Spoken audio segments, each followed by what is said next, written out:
Hello there everyone, and welcome back to Napoleon Total War with the Great War mod. We're playing as Austro-Hungarian Empire during World War I, and last time we managed to take out Serbia by attacking Belgrade and battling over it and taking over it, so we've taken the entire province. Looks as though there's going to be quite a few rebellions before we're able to subdue them. Now, in anticipation of such unhappiness, I did go ahead through the research and technology. I was able to acquire Marxism Socialism, which gives 2 happiness to the proletariat, but that's nowhere near enough to subdue the conquered people, the Serbs in this case. I was also able to trade silent films from the Dutch, so we gained another point in happiness, but still that is not enough. With the college at Sarajevo being under our control now, we have 2 centers of learning, and we are going to start going down the military line. So we're researching the re-implementation of mortars. So we'll be able to unlock light mortars and heavy mortars. And we're also going to get Austrian military tradition, which gives minus to recruitment of artillery cost in all regions. It says this region, but I imagine it's all regions. Then we'll got re-implementation of heavy artillery. We got machine gun corps, destroyers, implementation of super dreadnoughts. I think we might skip that one. Might look over at some of these, certain like TNT, mass production, rifle scope, radio equipment, stuff like that. Other than that, nothing much has happened in between the last episode and this. One thing that I'm contemplating is actually moving this army down here, because with the amount of Russian troops we are facing down here, it might very well be difficult, and the resupply rate is not that great. It's only giving us a rate, so the lowest resupply rate there is. However, I think this is a warehouse actually, so if we continue forward to the unguarded province of Kiev, or Ukraine, the city is Kiev. If we continue all the way over there, we might be able to get some good replenishment there for our troops. Also, we gain a lot more cash from taking control of this province. However, this province also, similar to the Serbian province, is very unhappy. Even if I exempt tax, it's not going to help that much, so I'm actually just going to keep it as it is, just to get as much money out of it, and then once we defeat the rebel force, then we might see about putting them down. So, as I detailed in the last episode, we have 2 other battle options after the Serbian one, or we have 1 assured battle, and then 1 I'm not sure about, but I want to stop. Since we know what is going to happen in this war, we know the Italians are eventually going to attack us, and so a preemptive strike against Venice to take control of that is in high order, I believe. Especially before Luigi Codorna is able to reinforce it with a half stack. So then they will be outnumbering the Croatian army quite a lot. And we really want to take it before then. Not only because we take the only port they have on this side of Italy, so we kind of take control of all of this, and we only have to worry about these 2 ports right here. Well, this one of course at some point, but we'll just make sure that so much of this is under control. And that also opens up, of course, for us to land troops through, we could see an invasion of moving the army once Serbia is completely subdued though. But we could move this army to the coast and then embark it, send it to either take Naples, but maybe better to go from Sicily and then march up through Italy, or maybe go directly for Rome, force the Italians out of the war with a quick, swift attack right at Rome. But that's not what we're going to do today. Today we're going to deal with the Russians. And as I detailed, we want to attack them before they're able to combine. So what was left of Bursilov's troops combined with a force coming from the north. So this is almost a full stack right now. And then we have Nikolai Ruski moving in from the east. And what we're going to do is we're going to organize around attacking this guy. So we want to skirt around the influence of this guy. So if we look at it, we can see roughly how we can move. And then we'll move in close into range with this guy, and then this will be the army to actually attack. And we'll be able to outnumber the Russians. So they deploy, Nikolai Ruski deploys 2,148 troops. He's got 3 guns though, which is going to be deadly to advance against. So we might wait for the reinforcement before we try to march through that hailstorm of fire.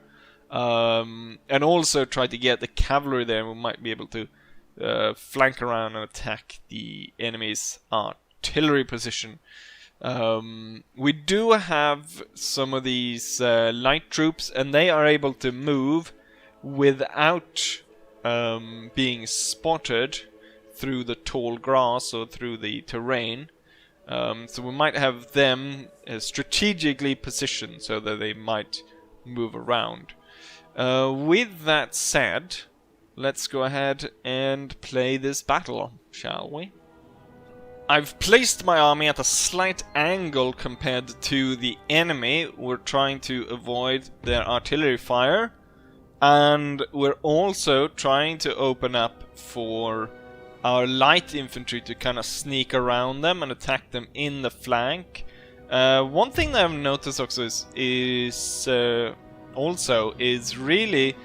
It seems to be really hard to hide the cavalry in forests. Doesn't seem to work really. I'm not entirely sure why, but yeah, it kind of makes it difficult to use cavalry, since it would be really useful to actually hide them in forested areas, because otherwise the risk of them being destroyed really quickly is very high. With that said, however, let's go ahead and start the battle. So let's see, the Russians reorganizing. Look at that. Our reinforcement is coming in directly into the Russians' flank. And looks like they're moving their army to deal with that. One thing that I've also noticed that we've seen in... what's it called? We've seen it in Napoleon Total War 3 as well, is the fact that cannons moving across these barriers die for some reason. Luckily for me, the Russians lost quite a lot of artillery moving across that. I think they lost an entire battery over here, so that kind of equalizes it in terms of batteries. Right, reinforcement army. We're gonna deploy, I think we're gonna deploy the cannons right here.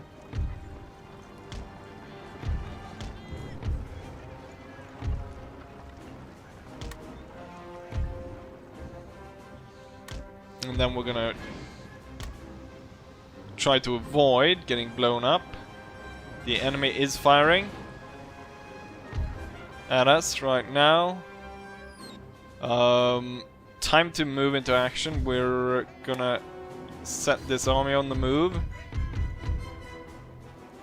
If we are to actually join the battle in time, we need to start marching them now. Then the light troops should march towards here. And then these guys. We do have walls here. I wonder if it could be useful to actually deploy them behind the walls, or if that's just gonna make them an even thicker target to fire at. Right now, that's what the enemy is concentrating their fire on. We've got a wall. We've got walls all the way up here. Oh, look at that! The 9th Regiment is moving down into the valley. You know what? Let's hurry up to get to this high spot here. And let's get all the cavalry moving in like a column over here, and then we see about moving the around to the back. My artillery has started blasting this guy over here. My army here is moving forward.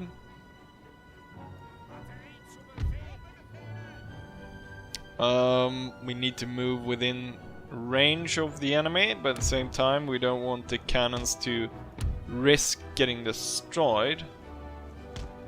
We'll just have to remember to unlimber the guns.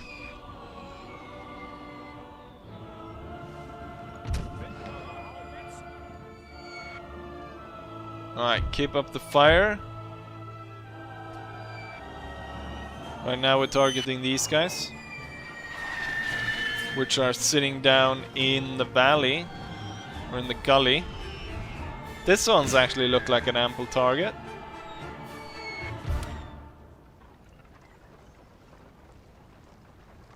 Slowly moving forward here. They're moving up quickly. Let's move quickly into action and start opening fire on them. And then these troops are about to be able to come into the flank of the enemy. So we'll be able to sandwich this guy. He's gonna have a bad time, and he's so far away from allied troops. Let's go ahead and keep looking here. Right, the light infantry within range, opening fire towards the Russians, which are caught off guard and needs to pull back because they're getting slaughtered. Fired from all sides, more or less. We got fire from up here, and then 2 light infantry units quickly slaughtering the Russian troop and forcing it away. Now we'll continue with that. We're gonna get the light troop into the forest over here. Oh, now these guys are coming under fire. Deploy. So the light troop are gonna move to the forest and move into the flank over there. These troops will now kind of gain this ground, high ground up here. At the same time as they do that, the cavalry should be following pretty quickly afterwards. Let's get these guys to run. These guns are now ready to and firing towards the enemy. Oh, cavalry is mobilizing against these troops. Hold. Hold. The light hussars moving through the forest.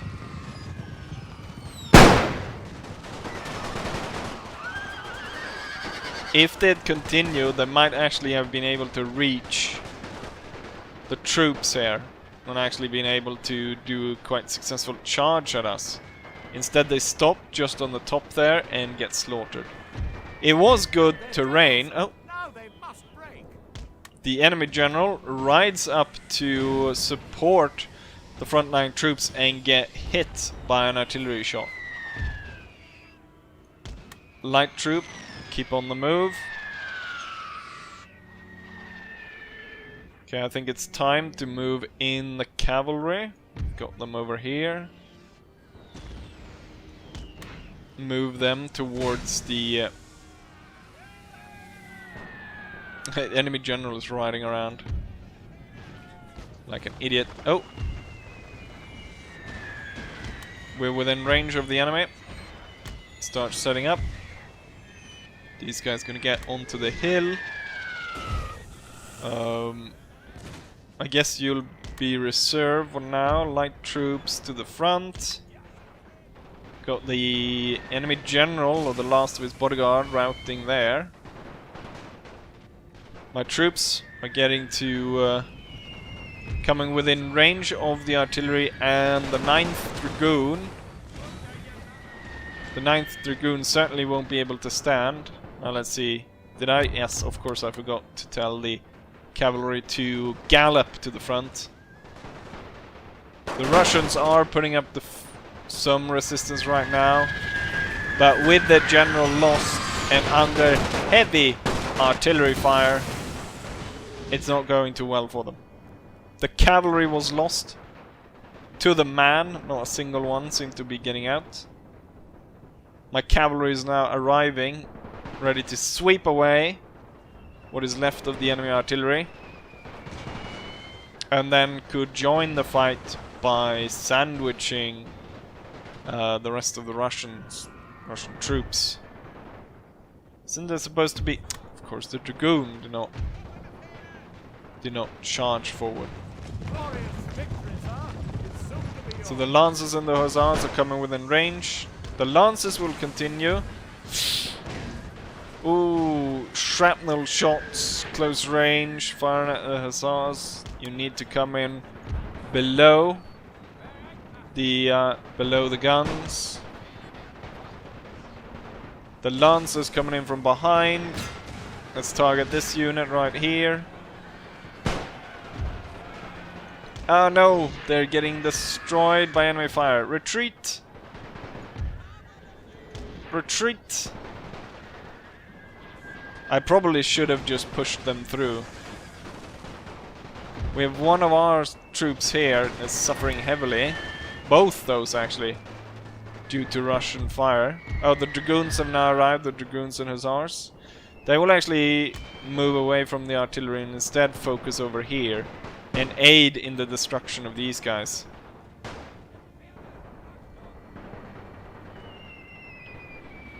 So the enemy cannons are now gone. We're able to push down fire from the hill. There were heavy casualty though as we moved up the hill. Damn, there's lots of guys here. But the Russians have now realized it's all over.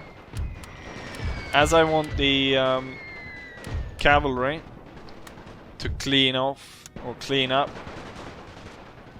all the troops, I'm gonna tell the cannons to hold fire.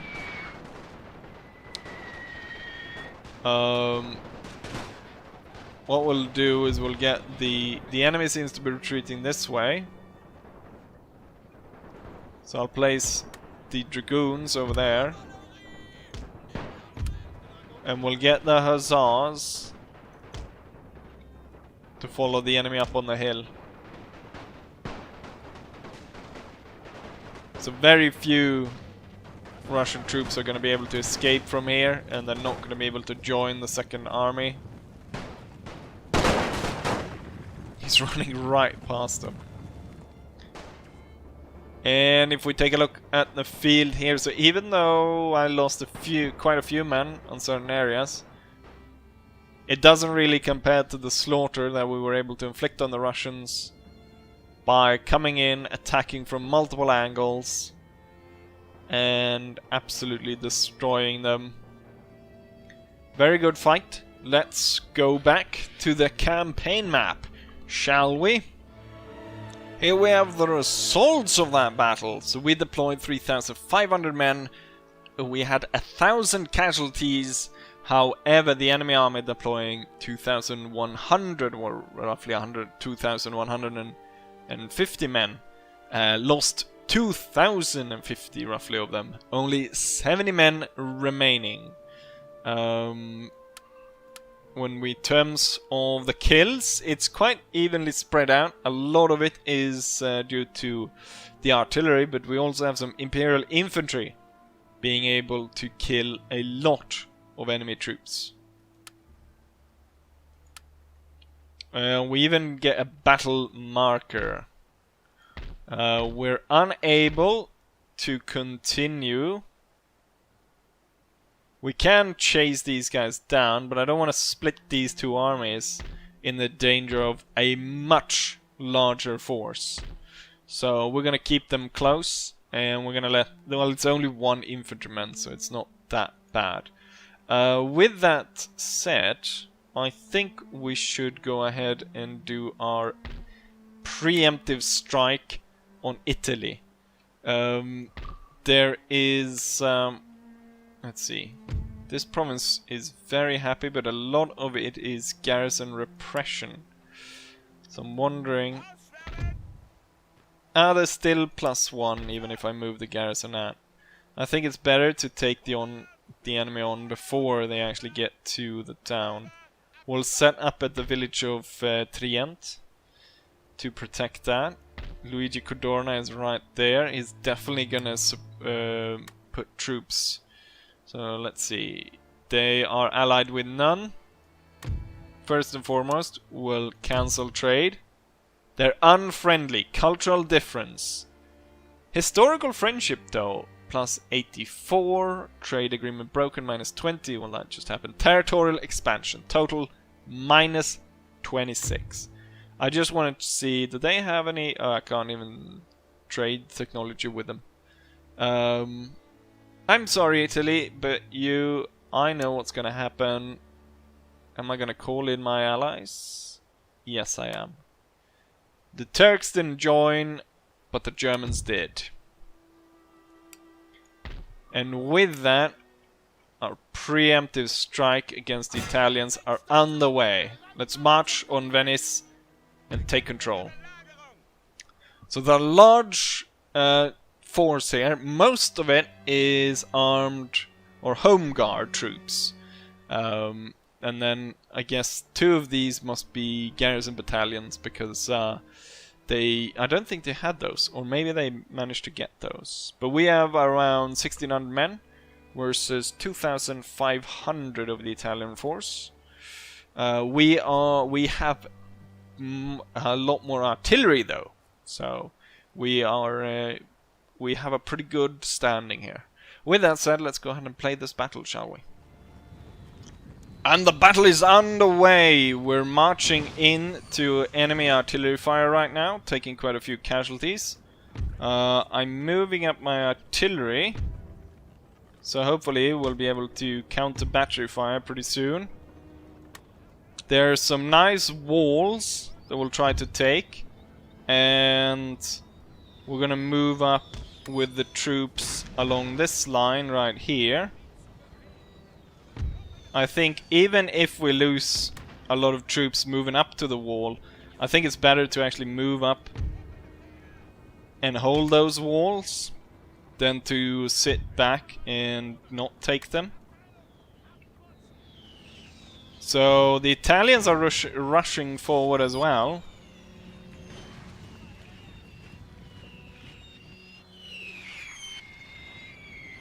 So it could be, I mean, at this range, if we're unlucky, oh, there, now they started opening fire on us.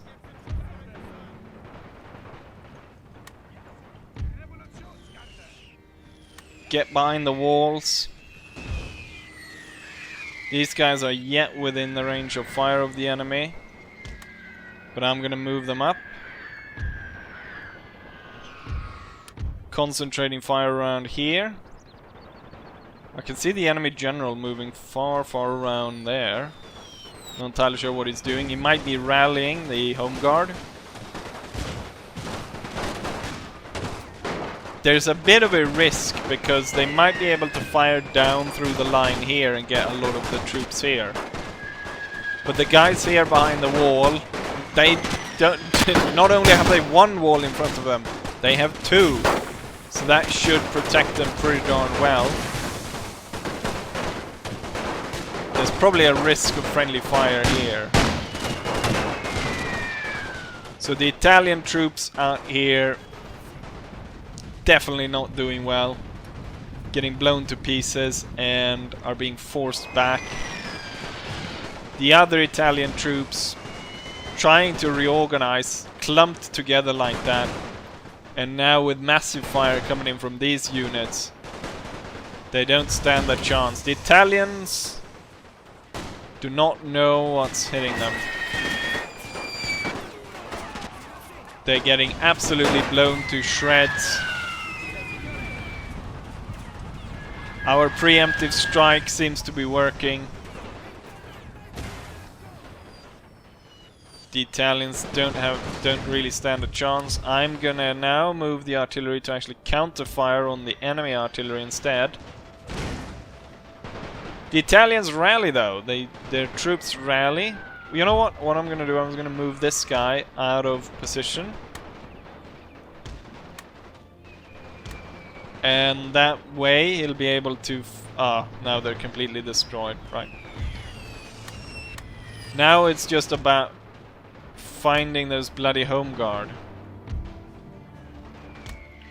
Absolute destruction of enemy troops right there. This unit right here that's set up behind the wall. As I thought,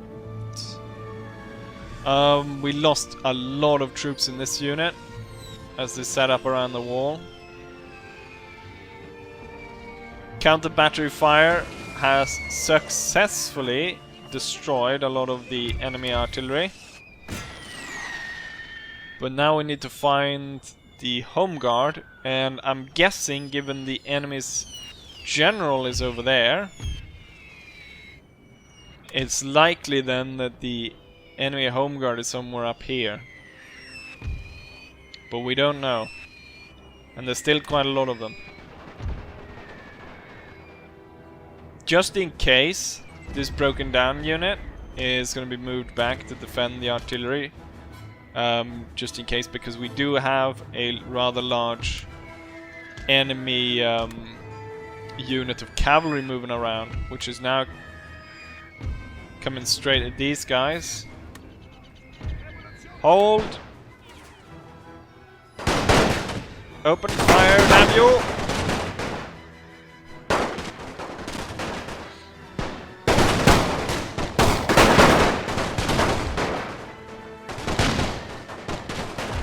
Enemy general gets taken down. And as many times before, the enemy cavalry unit gets slaughtered. Home guard. I imagine all the enemy's home guard is over there. Let's quickly regroup towards that area. I want to move the artillery as well. We do have a wall, but I do think we're just going to move everything towards there to try and destroy them as quickly as possible. Get at artillery moving. I think if we move roughly around to the stone wall, that'll be fine as a new position for the artillery. So we got another home guard spotted. Pretty good positions here. We've got some more walls here. Oh, there they are. Oh. Wait, my artillery is already within range of those guys. Redeploy, and also you know what? We'll fall back. There's quite a lot of them. And how about we take positions behind the wall, and then slightly to the side there, and then slightly to the side there, and then have the artillery open fire. Get the general a little bit closer, and this smaller unit can see about outflanking them up top there. Then I order you to get behind the wall. It would be better if all of you guys actually sat behind the wall and not have a few of you just behind.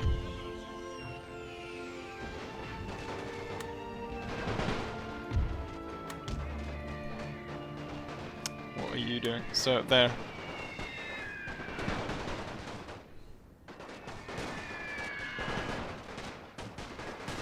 The Italian Home Guard marching in. Getting absolutely destroyed by our fire. Artillery and gunfire. A small arms fire is what I should call it.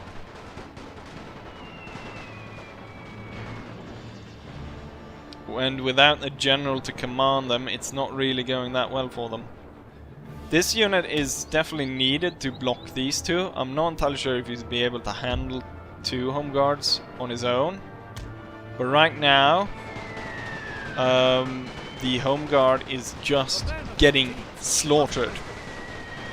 They're really tired moving up here. Set the general right here. He might help out a little bit, shoot the enemy. Surprised they're able to take that much fire without before they retreat. All these units moving at the center are already heavily depleted, so what we'll do is we'll target these two. We're not gonna get up to the hill, so we'll set the unit right there. Looks like this home guard is actually gonna try and bayonet charge us, which I respond with by counter-charging them. E cannoni spaghetti! E cannoni spaghettoni!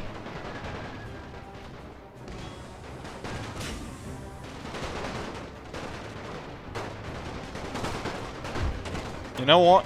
Let's get rid of these bloody these bloody Italians. We'll shock them into submission.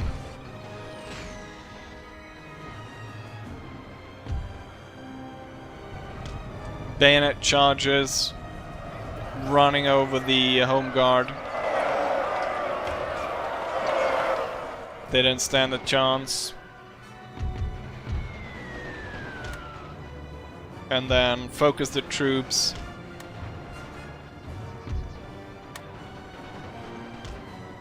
Focus the troops towards the guys setting up around here. And now they're broken as well. And we are victorious.